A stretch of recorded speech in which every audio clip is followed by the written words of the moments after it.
Behind me is a 2026 WRX TS, and today we have the keys to it. So we're gonna check it out and run through it with you guys and show you what it does. I'm consumed by your danger. I can't lose my restraint. Yeah, I can take you even further. Oh yeah, I let you enter from the stairs. We shoot our guns, then we sail out into the sun. Now this specific TS that we are looking at today has only $600-ish in options. And those options are the auto dimming mirror with HomeLink and a compass, and Subaru's all-weather floor mats. This specific one has 2 sets of floor mats. The carpet floor mats are embroidered with TS.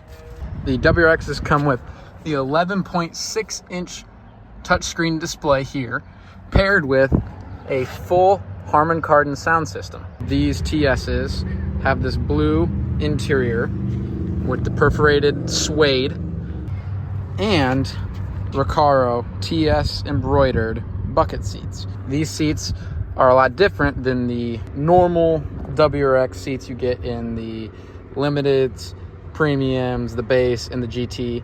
The GT does actually come with Recaros, but they are red leather instead of blue leather. And you can option Limiteds to also have the same thing, and I believe they do not come with Recaros. The Base comes with cloth seats, and the Premium also comes with cloth seats. It just changes the color of the trim here, which on the TS, it is suede. And I personally really like the bucket seats it comes with because the bolsters are a lot more aggressive than what's in the BRZ. And I like that because I like the aggressive bolsters. They hug you pretty tightly. For me, and I'm 145, 5'9", 5'10", and I fit perfectly in these. Like, I could not complain about it whatsoever. They hug me perfectly to where I'm not gonna want to change the seat out because I can't fit in it. I fit perfectly in this. Unfortunately, a bigger guy probably wouldn't like the fit of these seats, but for me and some other car enthusiasts out there, they will probably really enjoy these seats like I do, because the Recaros, I mean, come on. The TS is paired with a 6-speed manual transmission and some nice STI stuff throughout the car. All TSs come with the STI push a start button, paying homage to the WRX STI that discontinued in 2021. And then they started coming out with these. The main thing I really like about this car is honestly the seats. I do really like the suede. I'm a big fan of suede, and the bolsters are a lot higher than what the Limiteds are. The Limiteds do come with perforated suede seats as well, but it's red instead of blue, which I honestly like the red a little bit more. But the TS comes with the higher bolsters, and it's a lot more aggressive for track rally based stuff. All TSs are paired with the bronze Brimbos. I believe it's 6-pot in the front and 2-pot in the rear, where the GT is the only other one that offers Brimbos. I'm pretty sure you could special order Brimbos on a Limited. I think I've seen that before, but unfortunately the GT only comes in automatic.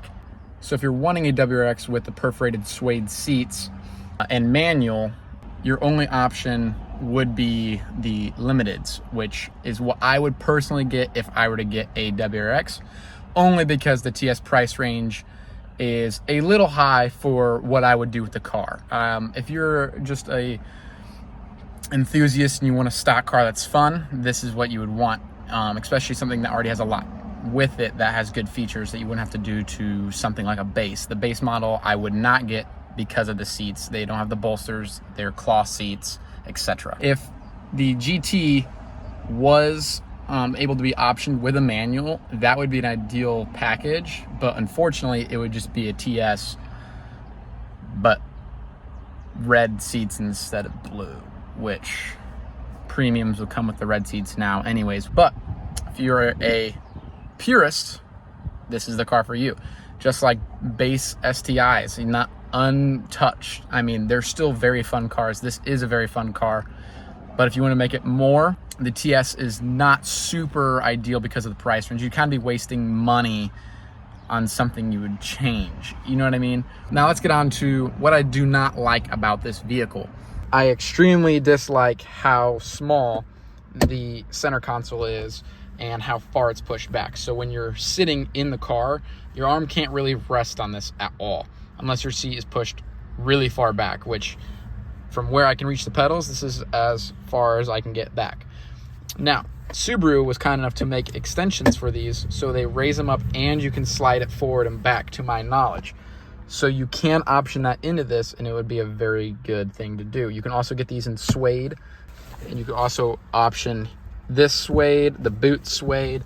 On the WRXs that do not come with the dash suede, you can get this suede and it'll have WRX embroidered on the side there.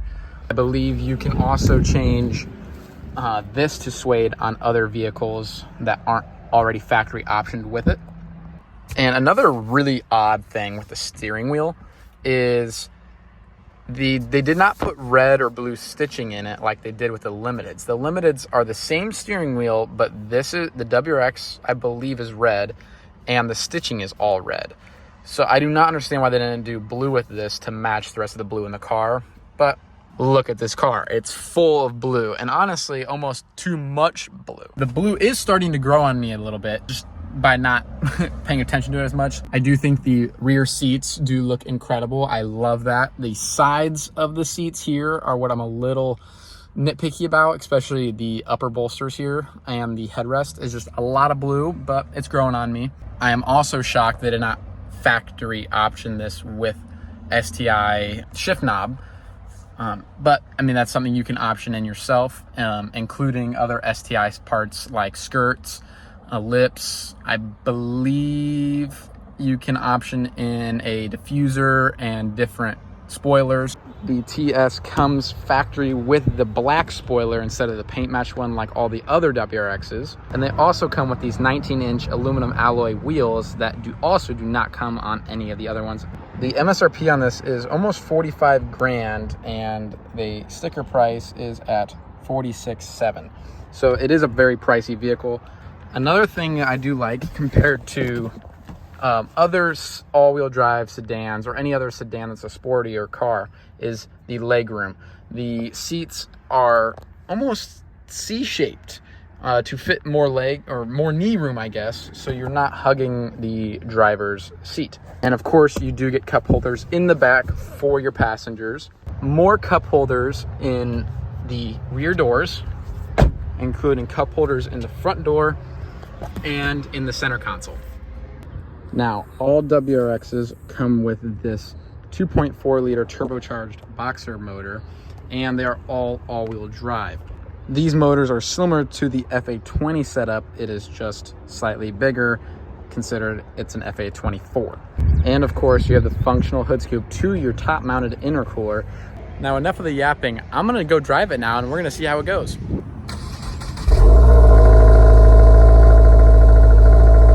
Now, these new WRXs are actually quite loud from factory, which is pretty surprising. There's a lot of rumble to it, which I honestly like a lot. It is a little noisy, but I mean, who doesn't like a noisy car? All right, let's get to driving. Now, one thing I do really like about these WRXs is that they're super easy to drive, these manual transmissions. Like, you could not ask for a better drive. They're such a good car to learn manual on, just because of how easy the clutch is. The gears are right there where you need them, you know, and it's not like the car's gonna go all over the place like you're driving a 1,000 horsepower car, you know what I mean? Like, it just gets up and goes. Like, you could barely stall this thing, which is one thing I do like about the BRZ as well. They're also extremely easy to drive when they're new. Unfortunately, people don't know how to drive and they wear down clutches, so that's how it works. So we're changing the drive mode to Sport Plus, and we should be good to go. Now I'm also going to bring my boost gauge up so I can see what boost we're reaching and how quickly we reach it. Again, this car does have a lot of awesome features. The screen is obviously huge, which unfortunately is just something that comes with the car. Another awesome feature, you can't see it, but the gauge cluster is STI branded as well, and it's all digital, which I do love a digital gauge cluster. And you can't go wrong with it. It's super clean, and you can have a bunch of features in there, like my boost gauge. Very easy to rev match. Forgot I don't have a plate on here, so I gotta turn around. We have acquired our plate, and now we are going to see how the acceleration really is. We are in second gear, 3,000 RPMs.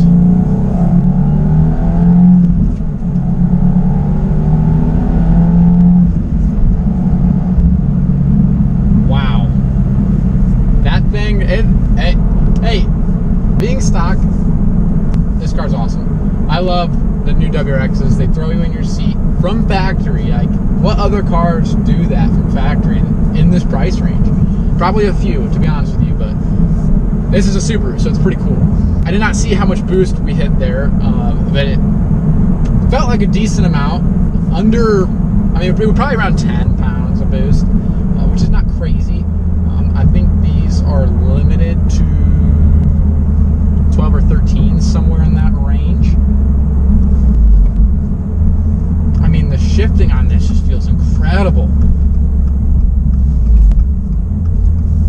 And it accelerates extremely quickly for a 4-cylinder turbo from the factory with all these restrictions. I mean, this car's awesome. So we're now in second gear. We're gonna get to about 3,000 RPMs and get on it.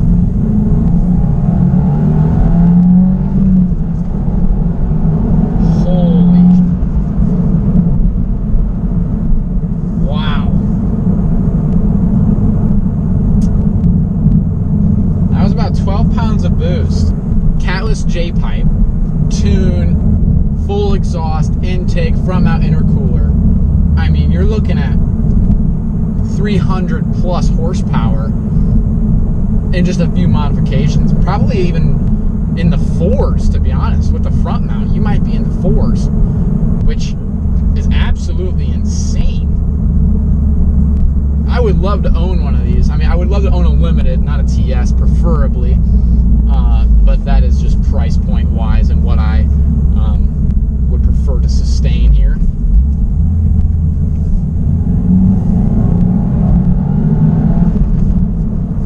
Wow. Gosh, this acceleration is just magnificent. I mean, this car is awesome. I love the D-shaped steering wheel. I do wish this had the red stitching on the steering wheel to give it a little bit more pop. Steering wheel is just a little bland for being a TS, which, I mean, you can overcome. Throw a carbon steering wheel on it. There's ways to overcome the negatives on this car fairly quickly. It takes money, obviously, just like the car. And the car is probably going to be 50 grand out the door, brand new. So if you have that kind of money to spend 50 grand on something like this, by all means, do it. Like, this is such an amazing car for what it can do. Wow. I mean, the acceleration is just unmatched. We're going to get back on it in third this time to see what the difference is here.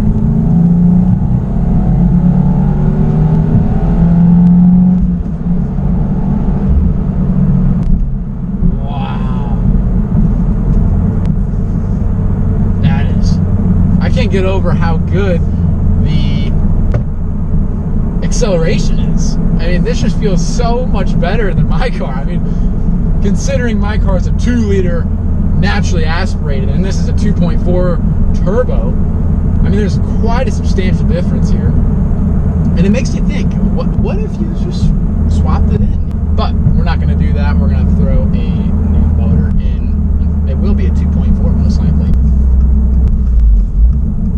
Again, that downshifting. I can't imagine what these cars are like when you tune them and everything. Full exhaust system and even a high flow cat. You don't even have to go catless, but I'm sure catless would make this thing scream, and it would probably pop a bunch without even getting tuned to pop, which is pretty awesome. I mean, I do really like this car, and I personally would probably get one.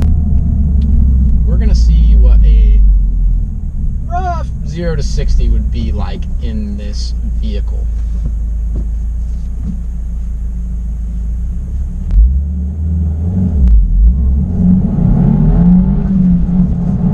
Oh my gosh.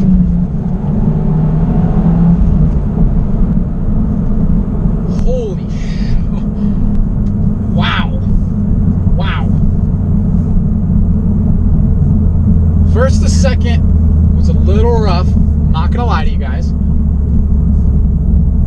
But holy crap, the acceleration in first gear is insane.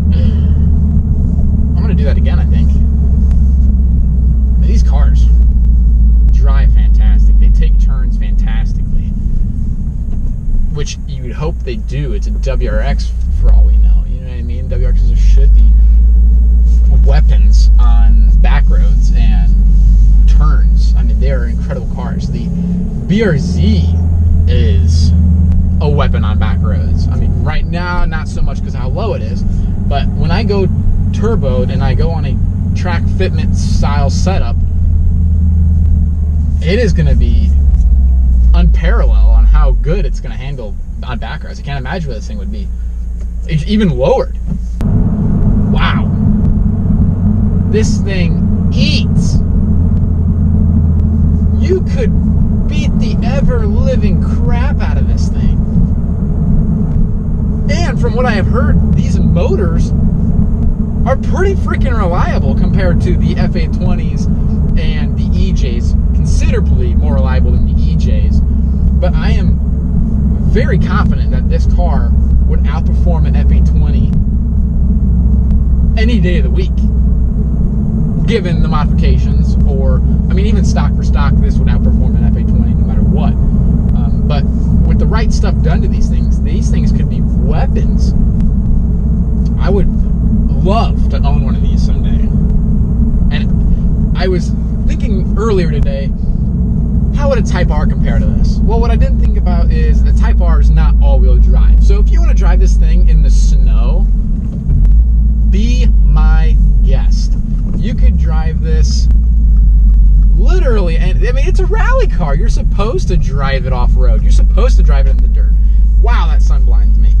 You're supposed to do a bunch of stuff with this vehicle. That is another thing. People dislike the plastics around all of the car on the exterior, and Subaru did that because this car is meant to be a rally car.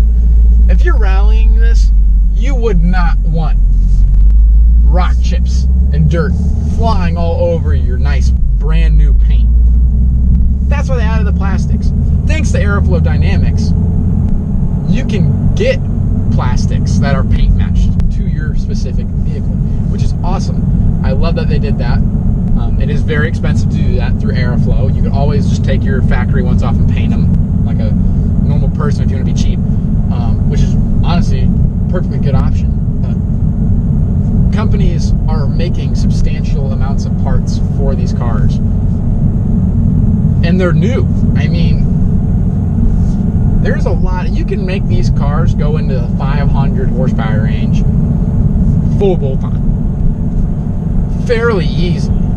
Now, you have to spend some money on a bigger turbo, but when you have the money to buy this, I mean, you should be able to afford a bigger turbo, bigger intercooler, front mount intercooler, intake, tune, full exhaust system. And you can make these things so crazy. I can't imagine this with sway bars and strut braces and lowered even. Like, even just fender to tire lowered would be insane. You would feel like this car's on rails, especially being all-wheel drive. The BRZ feels like it's on rails on turns. And that's not all-wheel drive. That is rear-wheel drive. And I have rarely broken loose on that on back roads. This, I can't imagine what it would be like. But let's get some more boost.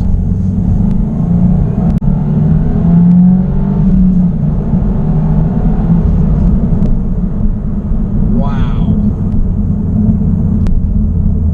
So we have peaked at 12.5 pounds of boost, which is, I think, what this car might max out at for the turbo. With a tune, obviously, you will get more than that. You get the right airflow going through this thing and a proper tune. I mean, monster. I think it'd be very easy to make 400 horsepower on this. Very easy. So these come with 271, I believe, from factory. I mean, which you throw a tune on this with all factory parts, it'll probably make 300 very easily. These things are so restricted now. I can't imagine what all that would be. I mean, it would be insane. We need to get one. We need to get the funds to get one of these.